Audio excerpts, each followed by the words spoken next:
Hello ladies and gentleman, I am back with another video. ഞാൻ നിങ്ങളുടെ സ്വന്തം ഹരിലർക്കിന്റെ പുതിയ വീട്ടിലേക്ക് സ്വാഗതം. അപ്പോൾ നമ്മൾ ഇന്നത്തെ വീഡിയോയിൽ സംസാരിക്കാൻ പോകുന്ന നമ്മുടെ സോളോ ലെവലിംഗിന്റെ 151 തൊട്ട് 160 ചാപ്റ്റേഴ്സിനെ കുറിച്ചിട്ടാണ്. അപ്പോൾ നിങ്ങളുടെ ചാനൽ ഇവിടെ കാണുന്നെങ്കിൽ please like and subscribe and let's go to the video. കഴിഞ്ഞ ചാപ്റ്ററിന്റെ അവസാനത്തിൽ ജിൻവു സിലാഡിനെ പിടികൂടുന്നിടത്താണ് ചാപ്റ്റർ 150 അവസാനിച്ചത്.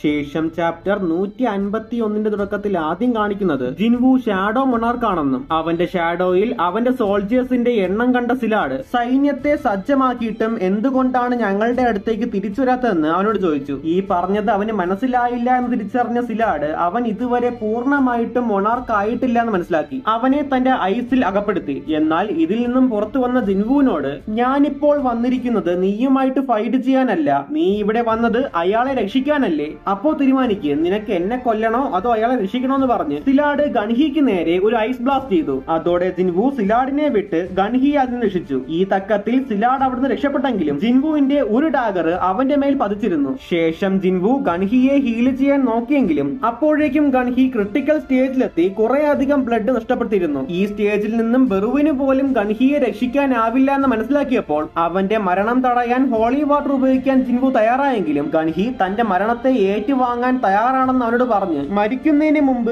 ജിൻവു ആരാണെന്ന് തന്റെ ഫ്രാഗ്മെന്റ് ഓഫ് ലുമിനോസിറ്റിയിൽ നിന്ന് മനസ്സിലാക്കിയ ഗൺഹി അവനോട് ഭാവിയിൽ മനുഷ്യരുടെ ഭാഗത്ത് നീ ഉണ്ടാവണമെന്ന് പറഞ്ഞ് നിന്നെ പോലൊരാളെ കണ്ടതിൽ എനിക്ക് സന്തോഷമുണ്ടെന്ന് പറഞ്ഞ് മരണത്തിലേക്ക് പോയി. അതോടെ ഇന്റർനാഷണൽ ന്യൂസിൽ മറ്റ് ഹണ്ടേഴ്സിന്റെ ദുരൂഹ മരണത്തിനൊപ്പം ഗൺഹിയുടെ പേരും കൂട്ടിച്ചേർക്കപ്പെട്ടു. ആദ്യം ക്രിസ്റ്റഫർ, പിന്നെ ജോണസ്, ഇപ്പോ ഗൺഹി. ഇങ്ങനെ നാഷണൽ ഹണ്ടേഴ്സിന്റെ മരണം ലോകത്തെ വല്ലാതെ പിടിച്ചു കുലുക്കിയിരുന്നു. അങ്ങനെ ലോകത്തെമ്പാടും മനുഷ്യരെ രക്ഷിക്കുന്ന ഹണ്ടേഴ്സിനെ ആര് രക്ഷിക്കുമെന്ന ചോദ്യം ഉയർന്നു വന്നു. ഗൺഹി മരിച്ചത് ഒരു സെപ്റ്റംബർ മാസത്തിലെ മഴക്കാലത്തിന്റെ തുടക്കത്തിലായതുകൊണ്ട് അയാളുടെ ശവസംസ്കാര ചടങ്ങിന്റെ ദിവസം നല്ല മഴയുണ്ടായിരുന്നു. ജിൻവു ഗൺഹിയുടെ മരണത്തിന്റെ സത്യാവസ്ഥ വൂജിൻ ചുളിനോട് മാത്രമേ പറഞ്ഞിട്ടുള്ളൂ. അവിടെ വച്ച് ഗൺഹിയെ കുറിച്ച് വൂജിൻ ചുളിനോട് സംസാരിച്ച ജിൻവു സിലാഡിനെ കൊല്ലുമെന്ന് അവന് വാക്കുകൊടുത്തു. ശേഷം ഒരു പ്രസ് മീറ്റ് വിളിച്ചു വരുത്തിയ ജിൻവു ഗൺഹിയുടെ മരണത്തിന് പിന്നിൽ ഒരു ഹൈ ക്ലാസ് മോൺസ്റ്റർ ആണെന്നും അതുകൊണ്ട് ഹണ്ടേഴ്സ് ആരും ഒറ്റയ്ക്കൊരിടത്തും പോകരുത്, കൂടെ എപ്പോഴും നിങ്ങളെ സംരക്ഷിക്കാൻ പറ്റുന്ന ആൾക്കാരെ കരുതുക, അങ്ങനെ സംരക്ഷിക്കാൻ ആളില്ലാത്തവർ കൊറിയൻ ഹണ്ടേഴ്സ് അസോസിയേഷൻ വഴി തന്നെ കോൺടാക്ട് ചെയ്യാനും ജിൻവു പറഞ്ഞു. ഈ സമയം ജിൻവുവിന്റെ കയ്യിൽ നിന്ന് രക്ഷപ്പെട്ട സിലാഡ് മറ്റ് മൊണാർക്കുകളുടെ മുന്നിലെത്തി.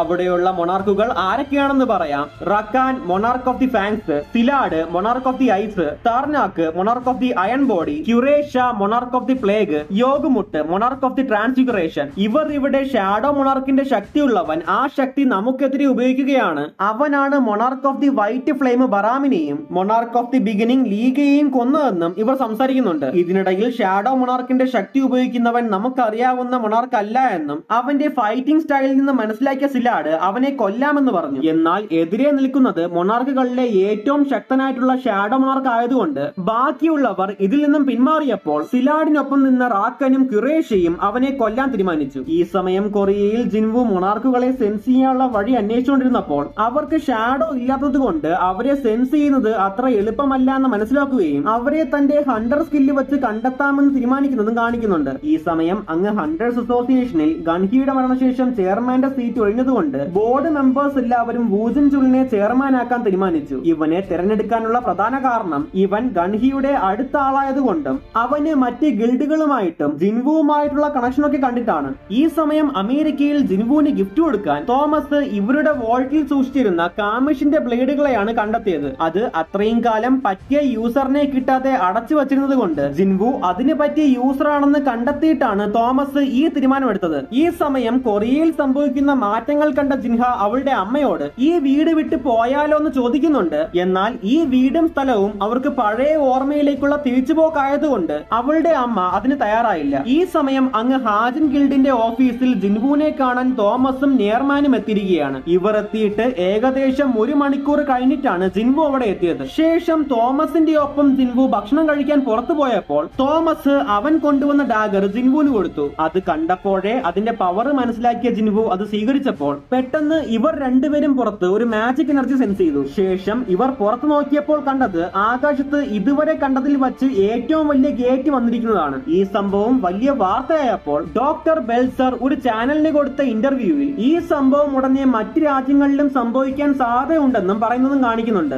അതേസമയം ജിൻവു ഈ ഗേറ്റിന്റെ ഉള്ളിലേക്ക് പോകാൻ നോക്കിയപ്പോൾ എന്തോ അവനെ തടയുന്നത് പോലെ ഫീൽ ചെയ്തു. അപ്പോൾ അവന് വൂജിൻചുളിന്റെ കോൾ വന്ന് ഇതുവരെ വേറെ ഒരു ഗേറ്റും ലോകത്തിന്റെ ഒരു ഭാഗത്തും ഓപ്പൺ ആയിട്ടില്ല എന്നും അവൽ നിന്ന് പറഞ്ഞു. ശേഷം ഹൺഡ്രഡ്സിന്റെ ജിമ്മിൽ തന്റെ ഫൈറ്റിംഗ് സ്കില്ല് ഇംപ്രൂവ് ചെയ്യാൻ ജിൻവു ബെറുവുമായിട്ട് ഫൈറ്റ് ചെയ്യുന്നുണ്ടെങ്കിലും ബെറുവിന്റെ ലെവൽ മാക്സിലും ജിൻവുവിന് അവനെ ഈസി ആയിട്ട് കൈകാര്യം ചെയ്യാൻ പറ്റുന്നത് കൊണ്ട് ഇത് അവനെ ഇംപ്രൂവ് ആവാൻ സഹായിക്കില്ല എന്ന് മനസ്സിലാക്കി. ഈ സമയം ജിൻവുവിന് ഡാഗർ കൊടുത്തിട്ട് ഉടനെ തന്നെ തിരിച്ചു പോകാൻ തീരുമാനിച്ചിരുന്ന തോമസ് ഇനി ഗേറ്റ് ഇഷ്യൂ കഴിഞ്ഞിട്ടേ പോകുന്നുള്ളൂ എന്ന് തീരുമാനിച്ചു. ശേഷം അടുത്ത് കാണിക്കുന്നത് ജിൻവു ദൂരെ ഇരുന്ന് ഈ ഗേറ്റിനെ നോക്കുന്നതും ഇതവന് വല്ലാത്തൊരു ബാഡ് ഫീലിംഗ് കൊടുക്കുന്നത് കൊണ്ട് ഇതൊരു പക്ഷേ അവന്റെ അവസാനത്തെ റൈഡ് ആണെങ്കിലോ എന്ന് വിചാരിച്ച് അവൻ തന്റെ ഫോൺ എടുത്ത് അതിലെ കോണ്ടാക്ട് ലിസ്റ്റ് നോക്കി. എന്നിട്ട് ഈ സമയം മിസ്റ്റർ സോങ്ങിന്റെ ഡോജോയിൽ പ്രാക്ടീസ് ചെയ്തുകൊണ്ടിരുന്ന മിസ്റ്റായെ വിളിച്ച് അവളെ ഒരു ഡേറ്റിന് ക്ഷണിച്ചു. പിറ്റേ ദിവസം ഇവർ ഒന്നിച്ച് അമ്യൂസ്മെന്റ് പാർക്കിലും കൈസലിന്റെ പുറത്ത് കയറി ആകാശ യാത്രയ്ക്കും പോയി. ഇതിൽ അമ്യൂസ്മെന്റ് പാർക്കിനേക്കാളും മിസ്റ്റായ്ക്ക് ഇഷ്ടപ്പെട്ടത്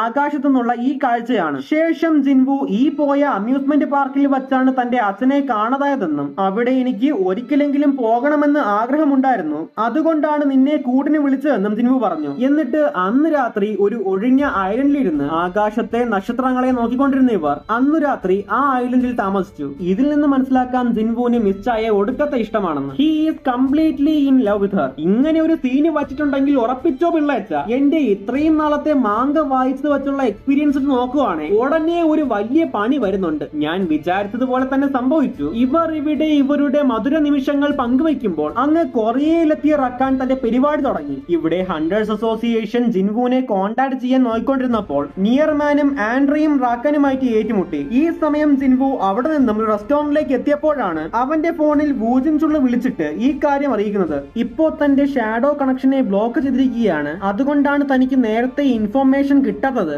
ഈ കണക്ഷൻ ശരിയാക്കാതെ എനിക്ക് ടെലിപ്പോർട്ട് ചെയ്യാനും പറ്റില്ല എന്ന് മനസ്സിലാക്കിയ ജിൻവു ഇപ്പോൾ സിറ്റുവേഷൻ ഹാൻഡിൽ ചെയ്യുന്നത് ആൻഡ്രയാണെന്നറിഞ്ഞ് വൂജിൻചുളിനോട് അവിടെ വന്നിരിക്കുന്ന മോൺസ്റ്ററിന് നിഴലുണ്ടോ എന്ന് അന്വേഷിക്കാൻ പറഞ്ഞു. ഈ സമയം ആൻഡ്രെ റാക്കനെ ആക്രമിച്ച് കീഴ്പ്പെടുത്താൻ നോക്കിയെങ്കിലും അവർ രണ്ടുപേരും സമാസമമായിട്ടാണ് നിന്നത്. ഇവരിവിടെ ഏറ്റുമുട്ടുമ്പോൾ കൊറിയയിലെ ബാക്കി ഹണ്ടേഴ്സ് ഇവാക്യുവേഷനിൽ ഫോക്കസ് ചെയ്തുകൊണ്ടിരുന്നു.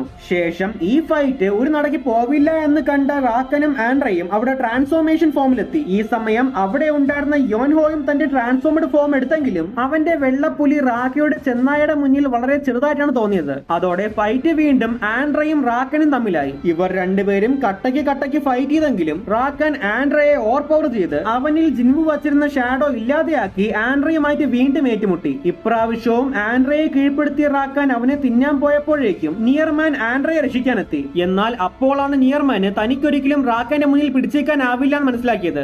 ആൻഡ്രയെ രക്ഷിക്കാൻ നിയർമാൻ എത്തി. ഇനി നിയർമാനെ രക്ഷിക്കാൻ സാക്ഷാൽ ജിൻവു തന്നെ അവിടെ എത്തേണ്ടി വന്നു. അതോടെ അവിടെ എത്തിയ ജിൻവു റാക്കനെ അടിച്ചിട്ട് നിയർമാനോട് ആൻഡ്രയും കൊണ്ട് അവിടുന്ന് പോകാൻ ആവശ്യപ്പെട്ടു. ജിൻവു അവിടെ എത്തിയതോടെ ഷാഡോ മാർക്കിന്റെ ശക്തി കണ്ട റാക്കന് പിന്നിൽ ഒളിച്ചിരുന്ന സിലാഡും ഖുറേഷിയും പുറത്തു വന്നു. ഇവർ മൂന്ന് പേരും തന്റെ ശത്രുവാണെന്ന് സിസ്റ്റത്തിൽ നിന്ന് പറഞ്ഞ ജിൻവു തന്റെ ആർമിയെ പുറത്തെടുത്തു. എന്നിട്ട് ഗ്രീഡിനെയും ബെറുവിനെയും ഖുറേഷിക്ക് നേരെ അയച്ച ജിൻവു ബാക്കി ആർമിയെയും കൊണ്ട് സിലാഡിനും റാക്കിക്കും നേരെ പോയി. പക്ഷേ സിലാഡ് ഇവരെയെല്ലാം ഐസിൽ അകപ്പെടുത്തി. എന്നിട്ട് ഷാഡോ മോണാർക്കിന്റെ ആർമിയിലുള്ളവർ ആദ്യം ഇവരുടെ ആളുകളായിരുന്നുവെന്നും ഇവന്റെ ശക്തി ഇവർക്ക് നേരത്തെ ഇഷ്ടമല്ലായിരുന്നു, ആ ശക്തി ഒരു മനുഷ്യന്റെ കയ്യിൽ ഇരുന്നുകൂടാ എന്ന് സിലാഡ് പറഞ്ഞപ്പോൾ ജിൻവു ഞാൻ മറ്റാരെ കൊന്നില്ലെങ്കിലും ഇന്ന് നിന്നെ എന്തായാലും കൊന്നിരിക്കുമെന്ന് സിലാഡിനോട് പറഞ്ഞു. അതോടെ അവിടെ നിന്ന് മൂന്ന് മൊണാർക്കുകളും അവരുടെ ആർമി പുറത്തെടുത്ത് ജിൻവുമായിട്ട് ഏറ്റുമുട്ടാൻ തയ്യാറായി. ശേഷം ഈ മൂന്ന് മൊണാർക്കുകളോടും ഒറ്റയ്ക്ക് ഏറ്റുമുട്ടിയ ജിൻവുവിനെ സഹായിക്കാൻ ബെറു നോക്കിയെങ്കിലും അവനെ ഖുറൈഷ പിടിച്ചുകെട്ടി. ശേഷം ഇവരുമായിട്ടുള്ള ഏറ്റുമുട്ടലിൽ റാക്കന്റെ പിന്നിൽ നിന്നുമുള്ള ആക്രമണത്തിൽ ജിൻവു വീണത് കണ്ടതോടെ ജിൻവുവിന്റെ ജനറൽസ് അവനെ രക്ഷിക്കാൻ വേണ്ടി